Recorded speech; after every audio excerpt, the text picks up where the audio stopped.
Y ahora vamos a saludar a Vanina Cacacia, nuestra compañera. ¿Cómo te va, Vanina? Muy buenos días. Muy bien, muy buenos días. Justo mitad de la semana. Justo a mitad de la semana, el día bisagra, como le gusta decir a Raúl El día Álvarez. bisagra. Bueno, ¿y te parece? Seguimos reflexionando sobre la República. Bueno, qué término, ¿no? Que encierra muchísimo. Sí. El lunes planteábamos, y si me ayudan con las tramas, planteábamos que sin República no hay desarrollo económico. Sin desarrollo económico no hay inclusión social. Sin República no hay justicia y sin justicia aumenta la grieta, ¿sí? La grieta que tanto afecta a los argentinos. Y vamos con algunos ejemplos. El caso San Luis, ¿cómo puede ocurrir que haya dos miradas diferentes? La del juez de Río Cuarto, el juez federal, el doctor Ochoa, un fallo en el que respeta la Constitución, y un fallo completamente diferente al del juez federal de San Luis.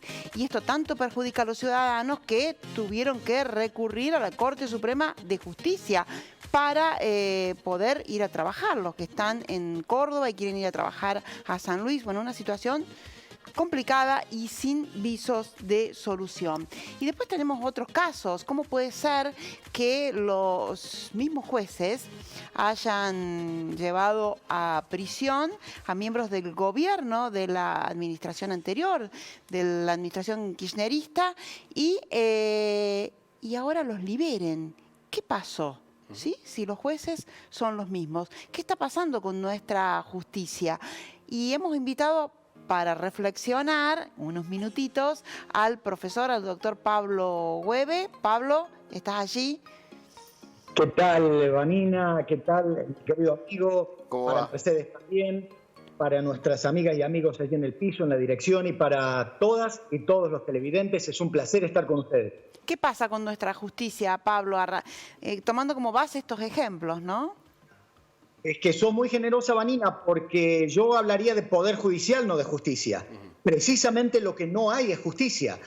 Cuando uno de los principales poderes del Estado, el que debe ser la última garantía, el refugio del débil frente a los poderosos, aquel poder que tiene que igualar las situaciones en las que la sociedad se desiguala, aquel poder que tiene que poner sensatez donde no la hay, ese es el poder que lamentablemente desde 1983, porque me interesa hablar de la democracia a mí, ha venido fallando. ¿Por qué? Fundamentalmente por los manejos políticos, pero además la reforma constitucional de 1994 no ha traído luz porque ha generado un órgano que, lejos de haber agilizado los procesos de selección y de sanción a los malos magistrados, se prestó más para un manejo político en el peor sentido de la palabra, es decir, jueces de este oficialismo y que luego compitan con los jueces del otro oficialismo, y con lo cual el Poder Judicial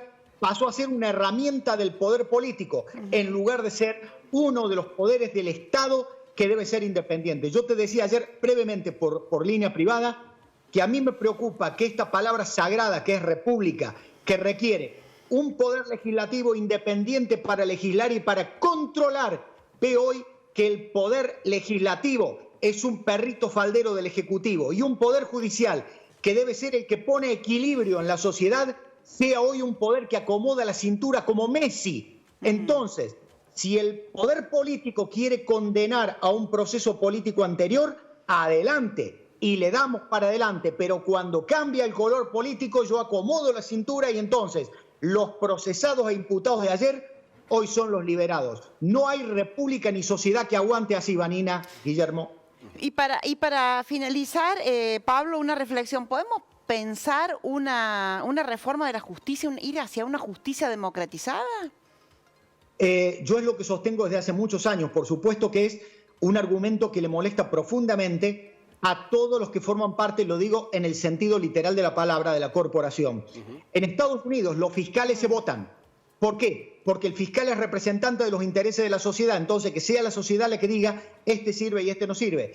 Y en algunos estados de Estados Unidos los jueces de primera instancia son votados y luego de 4 años se evalúa cuántos casos tuvo, cuántos casos le apelaron, cuántos casos le dieron vuelta, cuántos casos resolvió, cuántos casos le confirmaron, y a partir de ahí o se lo confirma o se lo saca.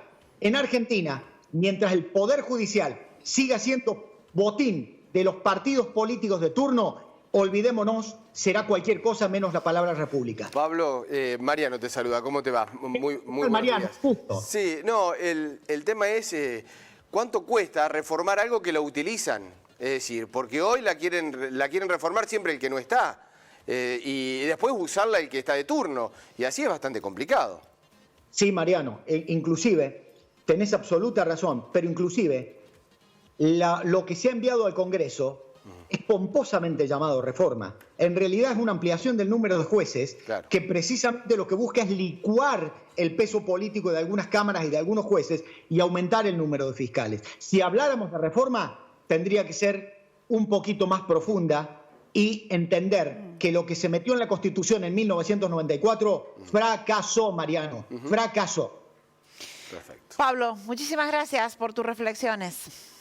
A ustedes, y simplemente una frase. Sí. Para los que creen que el Poder Judicial es solo un tema de los abogados y es solo un tema que no le toca a la sociedad, recuerden que se cumplió el sábado el aniversario 26 de algo en lo cual el Poder Judicial fue cómplice de todos los gobiernos de turno y tenemos 85 muertos que desde el olvido reclaman justicia.